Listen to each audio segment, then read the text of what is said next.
नमस्कार मित्रांनो, स्वागत आहे तुमचं आताच्या ब्रेकिंग न्यूजमध्ये। मित्रांनो, कुसुम सोलर पंप योजना सध्या सुरू करण्यात आली आहे।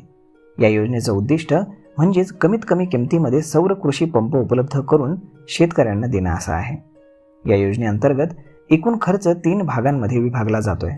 यामध्ये केंद्र सरकार शेतकऱ्यांना भरघोस मदत करणार आहे। यामध्ये सरकारकडून शेतकऱ्यांना 60% अनुदान दिलं जातं, तर 30% खर्च हा सरकार कर्ज स्वरूपामध्ये देतं। शेतकऱ्यांना प्रकल्पाच्या फक्त 10% एवढीच रक्कम द्यावी लागते। या योजनेअंतर्गत सौर पॅनलमधून तयार होणारी वीज लाभार्थी शेतकरी विकू शकतो। वीज विक्रीनंतर मिळालेल्या पैशातून शेतकरी नवीन व्यवसाय देखील सुरू करू शकतो।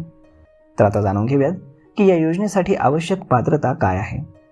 अटल सौर कृषी पंप योजना किंवा मुख्यमंत्री सौर कृषी पंप योजना अंतर्गत केलेले अर्ज अद्याप मंजूर न झालेले अर्जदार, त्यानंतर बोरवेल, विहीर, बारमाही वाहणारी नदी किंवा नाले यांच्या शेजारील शेततळे तसेच पाण्याचा शाश्वत स्रोत उपलब्ध असणारे शेतकरी या अर्जासाठी पात्र असणार आहेत। ज्या शेतकऱ्यांना पारंपरिक वीज कनेक्शन उपलब्ध नाही असे शेतकरी या योजनेअंतर्गत प्राधान्याने पात्र असणार आहेत।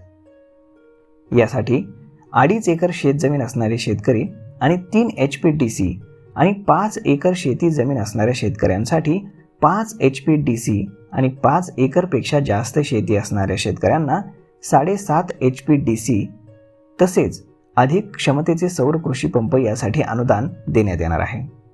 तर यासाठी आजच आपल्या जवळच्या कृषी विभागाशी आपण संपर्क साधावा आणि पंचायत समितीमार्फत यासाठी आपण अर्ज करावा आणि लवकरात लवकर तुम्हाला ही योजना लागू होईल।